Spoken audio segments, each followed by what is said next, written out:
Jason Kraus, the Black Salute. Please join me in the Pledge of Allegiance.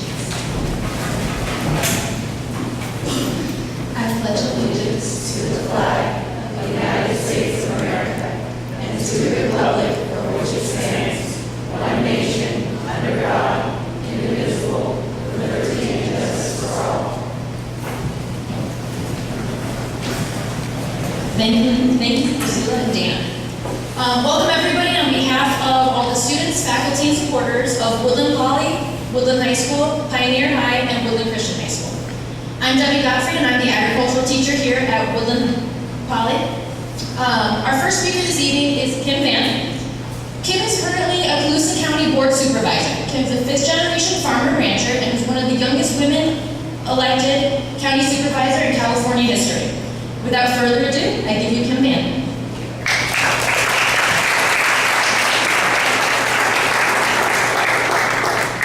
Well, I think we should have the students up here with us. I think we should make them get up here and do the Q&A and answer the questions and learn how to do this stuff really early on. I'll tell you all, I have a 9-year-old son who's absolutely wonderful. One of the reasons why I'm running for Congress. But I take him with me when we go to events and let him either close or open a little speech. And I'll tell you, talking in front of people I hear is one of the most feared things among phobias. And so starting young and practicing makes all the difference in the world. I know a lot of you are probably involved in FBLA or 4-H or any of those types of organizations. Get involved and do it as much as possible. I would really encourage you. Both of those organizations, as well as my school, had a very large impact on who I am today and why I'm doing this. So back to my 9-year-old son. One of the reasons why it's so important for me to be running for this congressional seat is that I truly do not believe that the country is going in the right direction. And that directly impacts all of you students here today. You're all getting ready to graduate from high school, if not this year, in the next couple of years. And I want your future to be the best it can possibly be. We owe that gratitude to your great-grandparents, my grandparents, and our parents. They worked hard to make sure we have the best country in the world. And I don't believe that what we're doing today is lending respect to that. So I'm running for Congress to make sure we get this country back in the right direction and fight as hard as we can so that you all have as many opportunities as possible. So that you can be the inventors that you want to be, the entrepreneurs, the small business people, the doctors, the lawyers, the politicians. Okay, politicians, right? Yeah, for politicians, not even a clap for my colleagues. One of the most important things to me about serving in office is being able to interact with all of you and constituents. Being a good leader to me means being able to listen to what you want and what you need. Being able to identify with what your problems are. I'm no different than any of your parents or grandparents here. I've had my job reduced dramatically. My home value has declined.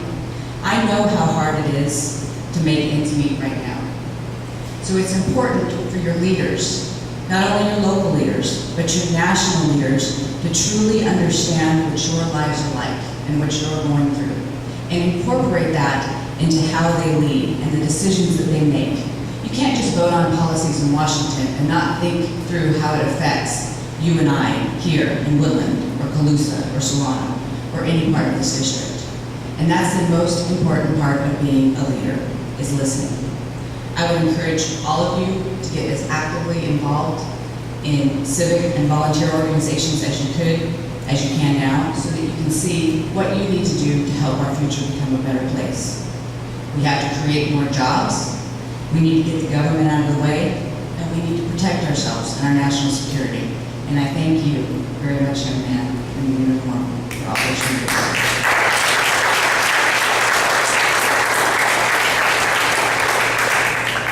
I apologize, I'm not exactly sure what the format is, if we're going to do little questions or not, or if we're just doing openings.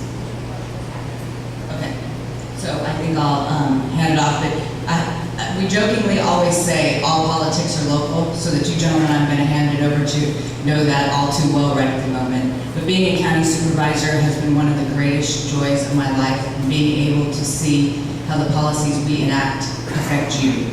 And making sure that we make those right decisions is something I value tremendously, and I will take that with me to Washington, D.C.